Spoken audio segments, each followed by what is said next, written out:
మరి కూడా వచ్చిన మీ అందరికీ ప్రభు పేరిట నా హృదయపూర్వకమైన వందనాలు తెలియజేస్తున్నా.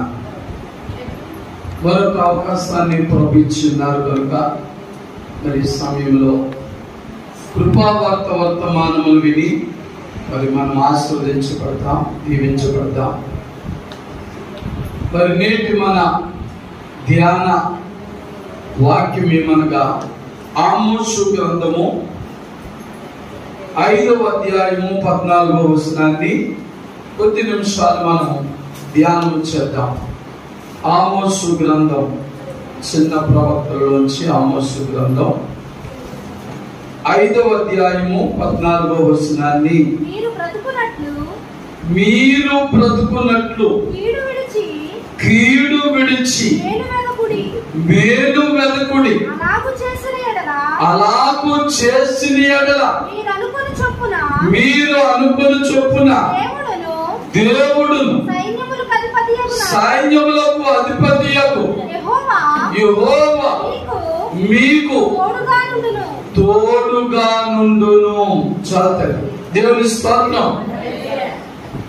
ప్రభునందు ప్రియమైన దేవుని బిడ్డలారా, మరి కృపా వార్త వర్తమానములు వినుచున్న మీ అందరూ కూడా ఈ విలువైన అమూల్యమైన మాటలను జాగ్రత్తగా ప్రార్థన పూర్వకంగా గ్రహించవలసిందిగా మరి తెలియజేస్తున్నాను. భూలోకములో ఉన్న ప్రతి మానవుని యొక్క ఆశ కలకాలము జీవించాలి. ఏం చేయాలండి? కలకాలం జీవించాలని ఆశ మనకుంటారు. అంతేగాని నేను చనిపోవాలి అనే ఆశ ఎవరికి ఉండదు. ఒకవేళ అలాంటి ఆశ ఎవరికి ఉంటుందంటే కోపతాపాల్లో అనుకోకుండా ఎందుకు నా బ్రతుకు చనిపోతే మంచిది అనుకుంటా. కానీ నిజం చెప్పుకోవాలంటే ప్రతి మానవుడు కూడా బ్రతకాలనేటువంటి ఆశ ఉంటుంది. బ్రతకాలని ఆశ ఉన్న చాలా మంది కడవర దినాల్లో బ్రతకలేకపోతున్నారు. చూడండి, కడవర దినాల్లో బ్రతకలేకపోతున్నారు. చాలా మంది మరణిస్తూ ఉన్నారు. కారణం తెలుసుకోవాలి మనం. ఎందుచేత లోకములో చాలా మంది మరణిస్తున్నారు? కారణం ఏంటంటే క్రింద ఆఖరి లైన్లో ఒక మాట ఉంటుంది, దేవుడు అది దేవుడు మనకు తోడుగా లేకపోతే మరణం మనలను వెంటాడుతారు. ఏంటంటే మరణం మనలను వెంటాడుతారు. మరి ఏ రీతిగా వెంటాడుతుందో మనకు తెలుసు. ఎందుకని ఇర్మియా ప్రవక్త 9వ అధ్యాయంలో అంటాడు కదా, మరణము మీ కిటికీలను ఎక్కి ఉన్నది అంటాడు. ఏంటంటే మరణము మన కిటికీలు ఎక్కుంది అంటే ప్రతి మానవునికి కూడా మరణము చాలా సమీపంగా ఉంది. అందుకే మానవ జీవితానికి గ్యారెంటీ లేదు. ఈ లోకంలో ఏ వస్తువు కొన్నా ప్రతి వస్తువుకి కూడా ఏముంది చెప్పండి?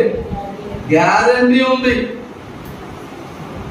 కొన్ని రోజులు, నెలలో, సంవత్సరాలు గ్యారెంటీ ఇస్తున్నారు.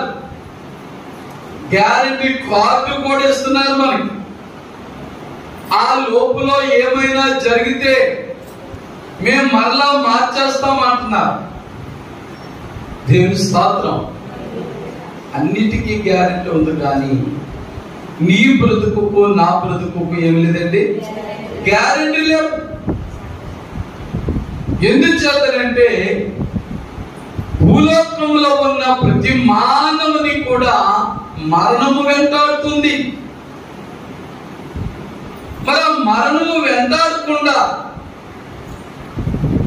మరి 23వ కీర్తనకారుడు ఆఖరి వచనం అంటాడు, నేను బ్రతుకు దినములు లేదా పైన అంటాడు చిరకాలము.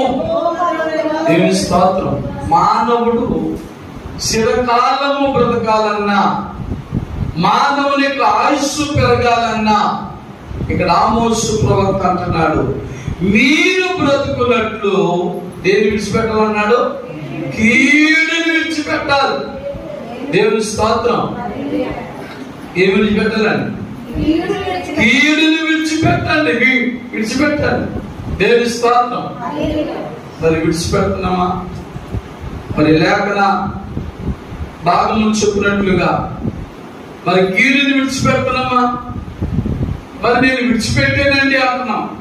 లేదండి నేను ఎప్పుడు రక్షించబడ్డానో, ఎప్పుడు బాప్తిస్మం పొందానో అప్పుడే నా సమస్త కీడులన్నీ కూడా విడిచిపెట్టేస్తాను అంటున్నాం. తర్వాత ఏం చేయాలి? కీడు విడిచిపెడితే మేలును వెతకాలి. దేవుని స్తోత్రం. మేలును వెతుకుతున్నావా? అందుకే బైబిల్ గ్రంథం చెప్తుంది, మేలు కలుగు మార్గం ఏదో వెతకండి అంటున్నాడు. దేవుని స్తోత్రం. ఈ లోకంలో ఏ మార్గంలో మనం వెళ్ళినా మేలులు జరగడం లేదు, జయము కలగడం లేదు. అనేకమైన అపజయాలని మనం ఎదుర్కొంటున్నాం, అనేకమైన శోధనలు మనం ఎదుర్కొంటున్నాం. కాబట్టి ఇక్కడ అంటున్నాడు, మేలును వెదకుడి. దేవుని స్తోత్రం. హల్లెలూయా. మేలు చేయాలి, మేలును వెంటాడి మేలు చేసేవారుగా ఉండాలి, కీడు చేసేవారుగా కాదు. పిల్లరా, మనము కీడు చేసేవారుగా ఉంటే పరమజ్ఞాని సొలొమోను అంటాడు, తీయదు గాని దుష్టుడు ఎవరును తరమకుండానే పారిపోవును. దేవుని స్తోత్రం. కీడు చేయువాడు దేవుని బిడ్డలమైన మనకు ఎవరైనా కీడు చేయాలనుకుంటే, నష్టము చేయాలనుకుంటే, నిందలు మోపాలనుకుంటే, అవమానములు కలుగు చేయాలనుకుంటే దుష్టుని ఎవరు తరమక్కర్లేదు. వాడి క్రియలే వారిని తరిమివేస్తాయి. భయపడొద్దు పిల్లరా. లోకము దినదినము చాలా భయంకరముగా మారిపోతుంది. లోక పరిస్థితులు చాలా ఆందోళనకరంగా కనబడుతున్నాయి. దిగులు పడొద్దు. ఇదిగో మరి ఆమోసు ప్రవక్త చెప్పినట్లుగా మన జీవితంలో కూడా కీడుని విడిచిపెట్టి మేలు చేయడం ప్రారంభించు. దేవుని స్తోత్రం. మరింతకాలం మేలు చేసేవా కీడు చేసేవా ఆలోచన వచ్చి మానవ మార్పులుగా మనం ఇంకా కీడు చేసేవారుగా,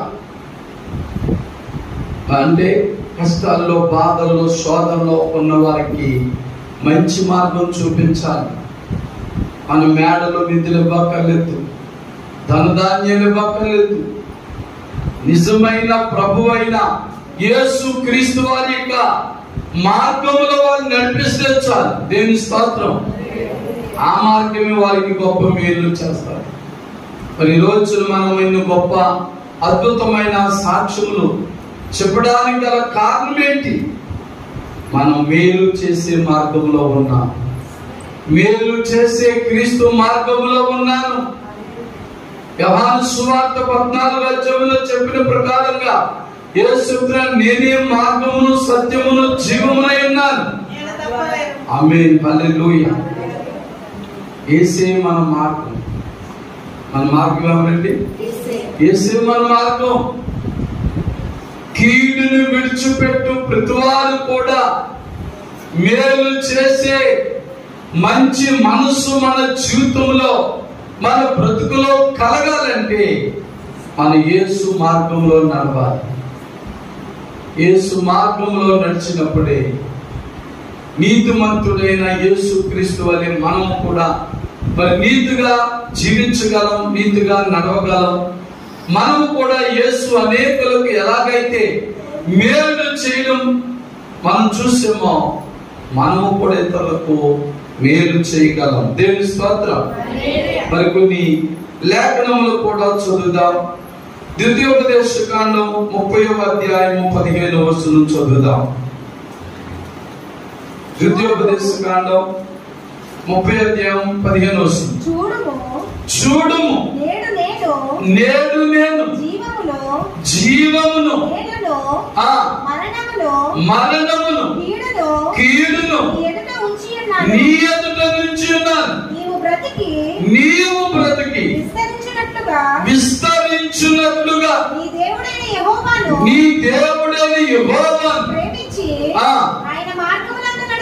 ఆయన మార్గములందు నడుచుకొని ఆయన ఆజ్ఞలను కట్టడలను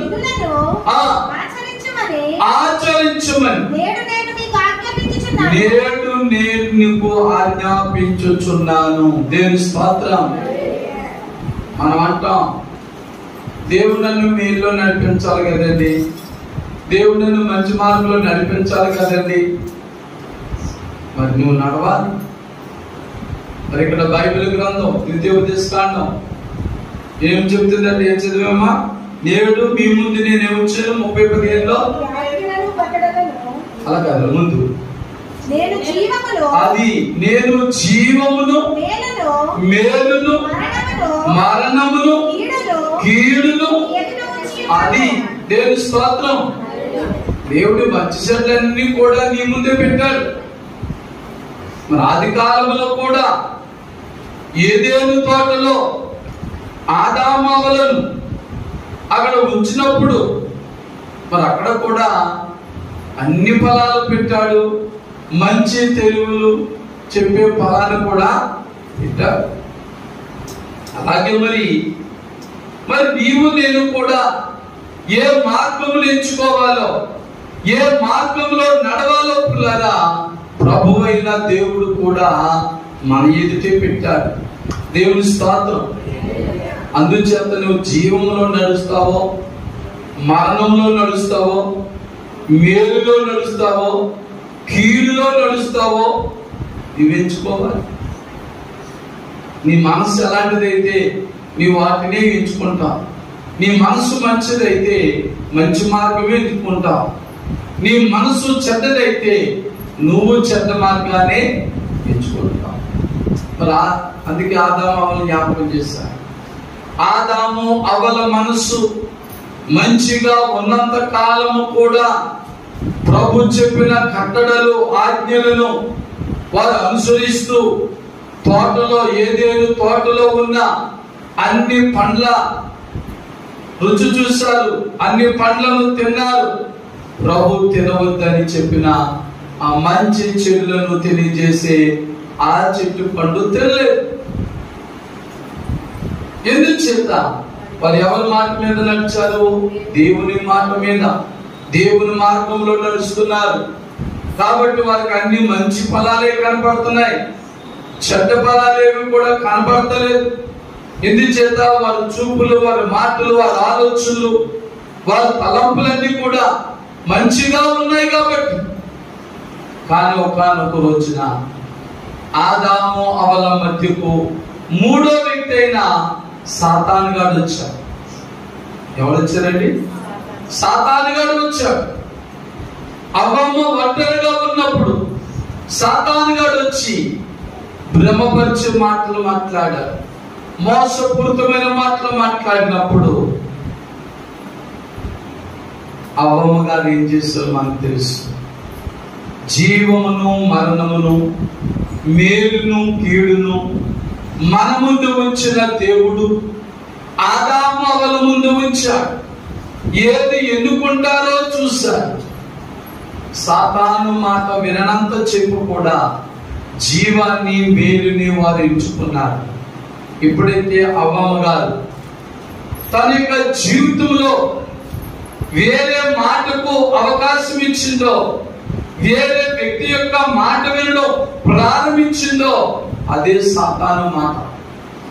వెంటనే ఆమె ఇందులో పడిపోయింది, కీడులో పడిపోయింది, మరణములో పడిపోయింది, జీవమును విడిచిపెట్టింది, మేలును విడిచిపెట్టింది. పుల్లదా ఆమె ఆత్మీయంగా చనిపోయింది. దేవుని స్తోత్రం. ఆమె చనిపోవడమే కాదు కదా, పండ్లను ఆదాము గారికి ఇచ్చి ఆయన్ని కూడా ఆత్మీయంగా చంపేసింది. అందుకే మరి ప్రకటన గ్రంథంలో ఒక గొప్ప మాట ఉంటారు, నీవు జీవించుచున్నవన్న పేరు మాత్రం ఉన్నది కానీ నీవు మృతుడవే. ఆలోచన చే దేవుని బిడ్డ, ఈ దినమున నీకు కూడా జీవించుచున్నవన్న పేరు మాత్రం ఉంది కానీ నువ్వే స్థితిలో ఉన్నావు? నీవు కూడా ఆత్మీయంగా చనిపోయేవా? నీ ఆత్మీయ జీవితంలో మృతుడు అయిపోయావా? మృతురాలు అయిపోయావా? నీ భక్తి జీవితంలో నీవేమై ఉన్నావు? ఏ రీతిలో ఉన్నావు? జ్ఞాపకం చేసుకో. అలా ఉంటే మంచిది కాదు. ఆత్మీయంగా చనిపోయిన ఆదాము అవలతో దేవుడు సాంగత్యం చేసాడా? చమడం చేసాడా? సహవాసం చేసాడా? దేవుడు వారికి తోడుగా ఉన్నాడా? లేదు. 19వ వచనం కూడా చదవండమ్మా. మరి ఇప్పుడు చదివిన ద్వితీయోపదేశం 30:19 కూడా, నేడు జీవమును మరణమును ఆశీర్వాదమును శాపమును నేను నీ ఎదుట ఉంచుచున్నాను. నీ ఇష్టం, నువ్వేం తీసుకోవాలనుకున్నావు తీసుకో, ఏం పొందుకోవాలనుకున్నావో ఆలోచన చేసుకో.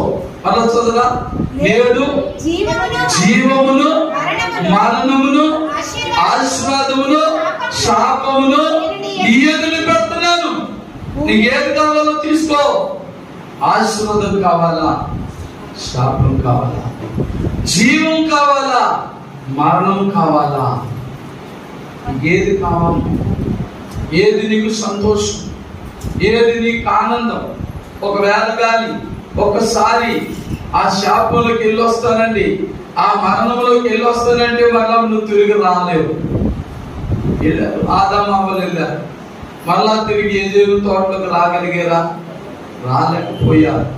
కష్టములు, బాధలు, వ్యాధులు, శోధనలు, మరణాలు, చెమటొచ్చి కష్టపడడం, శాంతి లేక, సంతోషం లేక, ఆనందం లేక జీవించిన బ్రతికే వారి జీవితంలో స్థిరమైపోయింది. దేవుని బిడ్డలను రక్షించబడిన నీ జీవితంలో, మారు మనసు పొందిన నీ బ్రతుకులో, దేవుని వైపు చూస్తున్న నీ జీవితంలో మరలా లోకం వైపు చూడద్దు. లోకం వైపు చూసిన లోతు భార్య వైపు మీకు తెలుసు ఏమైపోయిందండి. అబ్రహాముతో సొదొమ గొమొర పట్టణాలు నాశనం చేసే సమయంలో లోతు తన భార్య, తన కుటుంబ విషయంలో దేవునితో చాలా చాలా చాలా చాలా మాటలు అబ్రహాం మాట్లాడి ఆ కుటుంబాన్ని రక్షించడానికి చాలా ప్రయాసపడ్డాడు. ప్రయాసపడితే ప్రభు ఏం చెప్పాడో తెలుసా? అబ్రహామా, అయితే లోతును తన భార్య వెనకకు తిరగకుండా, ఇదండి, వెనుకకు తిరగకుండా ముందుకు సాగిపోమని ఆ మాట చెప్పినప్పుడు లోతు గారు విన్నారు. తన భార్య అయితే వెనక తిరిగితే ఏమవుతుంది, వెనక తిరిగి చూస్తే ఏమవుతుంది అనుకోండి. వెనక తిరిగి చూసి ఏమైపోయింది మీకు తెలుసు. ఏమైపోయిందండి? స్తంభం అయిపోయింది. దేవుని బిడ్డలారా, శాపానికి గురైపోయింది. మరి ప్రభులో ఉన్న నీవు, ప్రభు యందు విశ్వాసం ఉంచిన నీవు మరలా వెనుకకు తిరిగి చూడొద్దు. వెనుకకు తిరిగి చూసిన లోతు భార్య కలిగిన శాపములే మన జీవితంలో కూడా చాలా మంది అనుభవిస్తూ ఉన్నారు. మరలా వెనుకకు చూసే అనుభవం, మరలా లోకాసు వైపు, లోకం వైపు చూసే ఆ మనస్సు కలిగి ఉన్నవారు వారి జీవితాల్లో ఎన్నో శోధనలు, శ్రమలు, కష్టములు ఎదురవుతా ఉన్నాయి. వద్దు, అలా మనం చేయొద్దు. ఆశీర్వాదాలు పొందుకోవడానికి మనం ముందుకు వెళ్ళిపోతాం. ఆశీర్వాదాలు పొందడానికి, జీవాలు పొందడానికి ముందుకు వెళ్ళిపోదాం. శాపములు వద్దు, మరణములు వద్దు. కానీ ఇక్కడ ప్రభు అంటున్నాడు, మీరు బ్రతుకున్నట్లు కీడు విడిచి మేలు చేయుడి. నేను స్తోత్రం.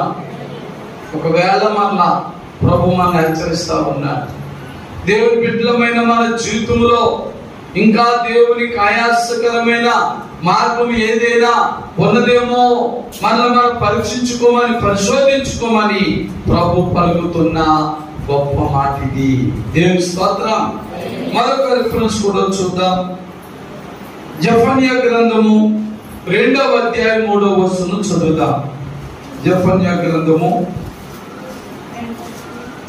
2వ అధ్యాయము 3వ వచనం. దేశములో చూడండి, దేశములో సాత్వికులైన ఆయన న్యాయ విధుల అనుసరించుచు సమస్త దీనులారా యెహోవాను వెదకుడి. దేవుని స్తోత్రం. ఒకవేళ నీ ఆత్మీయ జీవితంలో, నీ భక్తి జీవితంలో, నీ ప్రార్థన జీవితంలో పడిపోయిన స్థితిని కనబడితే అక్కడే ఉండిపోవద్దు. నువ్వు ఏ స్థితిలో పడిపోయావో రాయకున్న భక్తులు చెప్తున్నారు. ఏ స్థితిలో పడిపోతావో ఆ స్థితిని ఏం చేయాలి? మనం జ్ఞాపకము చేసుకొని మరలా మారు మనసు పొంది ఆ మొదటి క్రియలను చేయుడి. దేవుని స్తోత్రం. అలా బాప్తిస్మం పొందక్కర్లేదు. ఈ ఆత్మీయ జీవితంలో, భక్తి జీవితంలో పడిపోతే మరలా వేరే చర్చికి వెళ్ళి మరలా వేరే పాస్టర్ గారితో నువ్వు బాప్తిస్మం పొందక్కర్లేదు. నువ్వు ఏ స్థితిలో పడిపోయావో ఆ స్థితిలో ఒకసారి జ్ఞాపకం చేసుకో, మారు మనసు పొందు. మరలా ప్రభు నిన్ను రక్షిస్తాడు. హల్లెలూయా. ప్రభు నిన్ను మరలా మొదటి స్థితిలోకి రప్పిస్తాడు. మరలా నీవు అప్పుడు మొదటి స్థితిని, నీ ఆత్మీయ జీవితాన్ని, నీ భక్తి జీవితాన్ని, నీ ప్రార్థన జీవితాన్ని మరలా నీవు కొనసాగించగలవు. దేవుని స్తోత్రం. హల్లెలూయా, హల్లెలూయా. మరొక మాట కూడా చదువుదాం. యెషయా గ్రంథములో నుంచి 48వ అధ్యాయము 1-2 వచనాలు చదువుదాం. యెషయా గ్రంథం 48వ అధ్యాయం 1-2 వచనాలు. యాకోబు వంశస్థులై ఇశ్రాయేలులో పేరు కలిగిన వారలారా, యూదా జనములలో నుండి బయలుదేరి వచ్చిన వారై చూడండి, యెహోవా నామము తోడని ప్రమాణము చేయించు. ఇశ్రాయేలు దేవుని నామము స్మరించుచు ఏంటంటే నీతి సత్యములను అనుసరింపని వారులారా ఈ మాట ఆలకించుడి. వారు మేము పరిశుద్ధ పట్టణస్థులము అను పేరు పెట్టుకొని ఇశ్రాయేలు దేవుని ఆశ్రయించుదురు. సైన్యములకు అధిపతియగు యెహోవా అని ఆయన పేరు. దేవుని స్తోత్రం. చూడండి, చాలా మంది పేరు పెట్టుకుంటారు అంతేనంట. క్రైస్తవులము, దేవుని బిడ్డలము, పలానా పిఠాపురం మిరపకాయ వీధి సంఘ సభ్యులము అని పేరు పెట్టుకుంటారంట అంతే. దానివల్ల ఉపయోగం లేదు. మీ బ్రతుకులు మారాలి, మీ మనసులు మారాలి, మీ ఆలోచనలు మారాలి, మీ తలంపులు మారాలి. అందుచేత దేవుని బిడ్డలారా, మనము కూడా ఈ దినమున, ఈ కలవర దినాల్లో, అంచె దినాల్లో, అపాయకరమైన దినాల్లో మన జీవితం, మన బ్రతుకులు ఏ రీతిగా ఉన్నాయో ఒకసారి మనం పరీక్షించుకోవాలి. అలాగే మీకా గ్రంథము 3వ అధ్యాయము 11వ వచనం కూడా చూద్దాం. మీకా గ్రంథము 3వ అధ్యాయము 11వ వచనం. జనులు ప్రధానులు లంచము పుచ్చుకొని తీర్పు తీర్చుదురు.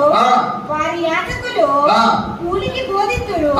ప్రవక్తలు ద్రవ్యము కొరకు సోది చెప్పుదురు. అయినను వారు యెహోవాను ఆధారము చేసుకొని యెహోవా మన మధ్యనున్నాడు కదా, ఏ కీడును మనకు రానేరదని అనుకొందురు. చూసారా, మానవ మాతృలు, సేవకులైనా విశ్వాసులైనా వారి భక్తి జీవితం, వారి ఆత్మీయ జీవితం ఎలా ఉందో మీకా ప్రవక్త చెప్పేస్తున్నాడు ఇక్కడ.